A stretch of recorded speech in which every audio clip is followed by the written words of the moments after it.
माणूस म्हणतं माझं माझं, मी हे घेतलं, मी ते घेतलं, माझा बंगला, माझी फ्लॅट, माझं अमकं, माझं तमकं. असू द्या, सर्व जगात असताना घ्यावंच लागतं, त्याची गरजच असते, हो की नाही? राहण्यासाठी सुंदर घर, फ्लॅट वगैरे घ्यावंच लागतं.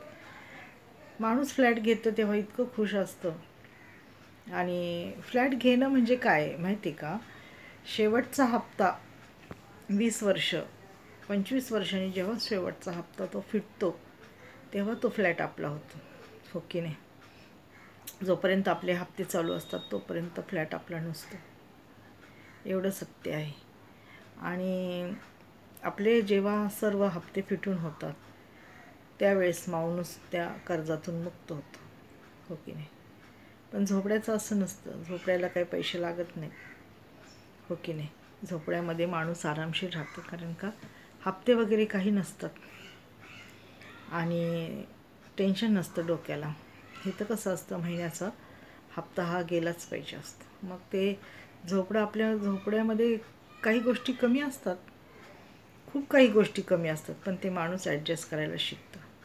कारण का माणसाची वेळ असते ना, ती माणसाला मजबूर बनवते की नाही. आता वेळ अशी आहे तर मग माणूस काय करतं, त्यात ॲडजस्ट बनायला शिकतं. मग तिथं नावं नाही ठेवत की हे असंच आहे ते तसंच आहे, कारण का माणसाची वेळ खूप वाईट असते आणि तिथं ती मजबुरी असते. त्या मजबुरीमध्ये माणसाला तसं राहावंच लागतं, हो की नाही? धन्यवाद.